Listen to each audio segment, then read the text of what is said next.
What's up, guys? The Rogue Budget here with Unashamed Gaming, bringing you another Black Ops 3 gameplay today. We're going to be using the BRM again. This is even an older gameplay, I believe, than the last one, because I'm using the Sparrow. So it was, I don't remember exactly. It might have been after the last one, but I did pretty good in this game using Sparrow. I don't want to talk about it a whole lot. Sparrow is one of those weapons that's just kind of like common sense, point and shoot. I'll talk about it a little bit.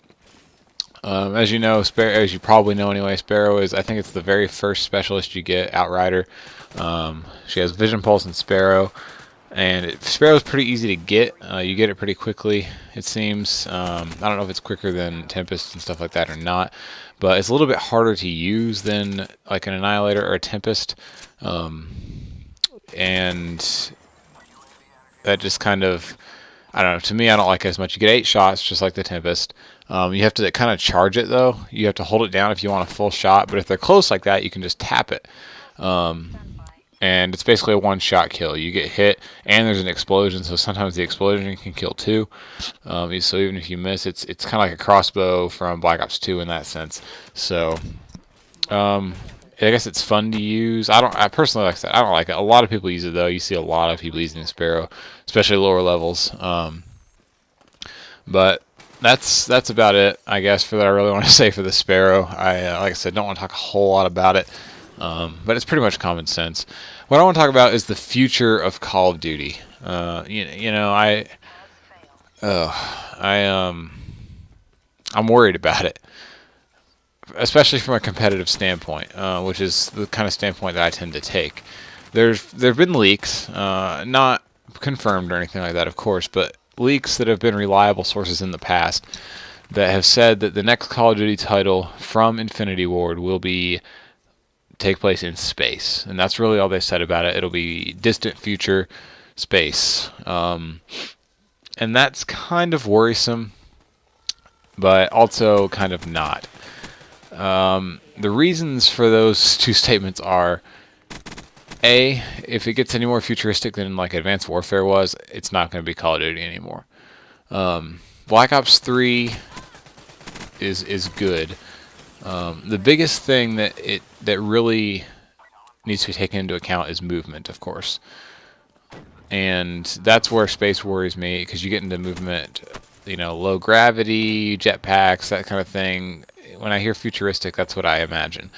I think Black Ops 3 did the right thing and put thrust jumping in, but they took out like exo movements. Advanced Warfare was a mistake. Exo movements, exo suits were a mistake. The thrusting in this is not so bad. I kind of have a problem with wall running personally. I know they were trying to do something different and cool, but it messes me up sometimes. I'll just jump and be near a wall, and it'll just automatically start wall running, and I don't want it to. I wish you could turn like auto wall run off. If that was an option, that would be good. But I would like to see a future Call of Duty game be back to classic Call of Duty, where you're on the ground, no real jumping. You don't have to worry about who's above you in the air or anything like that. It's just classic Call of Duty feel. I do not think it would be devolving or going backwards for a title to do that. Not at all. I think it would be going back to what they know is successful. Call of Duty was built on that kind of gameplay, not on these people flying around, doing all this other kind of stuff. So that's really what the essence of Call of Duty is. So if we get a Call of Duty game that is all on the ground, no stupid flying or jetpacks, I think it'll be a good addition to the Call of Duty franchise. That being said, I don't know if I see that happening or not. We've had 2 years now of this kind of gameplay, or by the time it comes out, we will have had 2 years of this kind of gameplay with the flying. And I don't know if anyone will be bold enough to go back to classic Call of Duty feel. It just depends on a lot of things, really. It depends on, the next couple of years, what happens. It depends on if they like remake older games or whatever they decide to do. It really just kind of depends. Now, just because it's set in a futuristic title setting doesn't really mean anything as far as gameplay goes. You know, it can be it might affect you if you're a big fan of the campaigns, but I'm sure it'll be a good campaign. Most Call of Duty games have a pretty good campaign, and the biggest thing, you know, you can have normal Call of Duty combat on the ground. Who cares what the setting is? You know what I'm saying? It doesn't matter if you're in space. It doesn't. Oh, excuse me. It doesn't matter where you are, as long as the actual map and the gameplay is classic Call of Duty. I think that is really what the franchise needs. I think they can do enough new things without changing the actual mechanics of the game to make it an interesting new game. But at that same time, I think having a classic feel would reinvigorate the franchise for older fans like myself, people who have been a fan of it from the beginning. I think that'll really help reach that crowd even more, because I think a lot of them are coming disinterested in Call of Duty. A lot of people are turned off to the idea of all these jetpacks and everything. You know, I play it because it's Call of Duty. It's what I'm good at. It's what I like to do.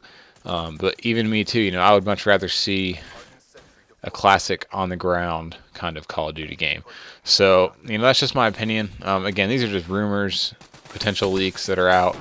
Of course, there's no confirmation. Usually we get some sort of release around E3 time, which I think is June or July. So we've got a few months to wait for gameplay anyway. We might get a title or a cover art or something like that in the coming months. But we'll just have to wait and see, guys. Really, it's just going to come down to how bold Infinity Ward is willing to be, and if that boldness pays off in the end, because Sledgehammer was obviously willing to be pretty bold with their new movements, and it did not pay off. You know, I don't think very many people agree that Sledgehammer paid off, except for new people to the franchise. Maybe they enjoyed it as a new game, but someone who's experienced with Call of Duty, who loves Call of Duty, I don't really see how they could love Advanced Warfare. But again, those days are behind us. We're just going to have to wait and see what happens from here on out. So this is going to be the end of the gameplay, guys. I hope you enjoyed it. I believe I dropped 50 kills. Yep, 50 kills with the BRM and the Sparrow. Pretty fun gameplay. So I hope you guys enjoyed it. Let me know your thoughts on the future Call of Duty, where you see the future Call of Duty going, and things like that. I really do want to know other people's opinions on these things, what they'd like to see, and things like that. So if you like the video, be sure to leave a like, comment, share, all that good stuff, guys, and we'll see you next time. God bless. One shot, one kill. Won't even hear it coming.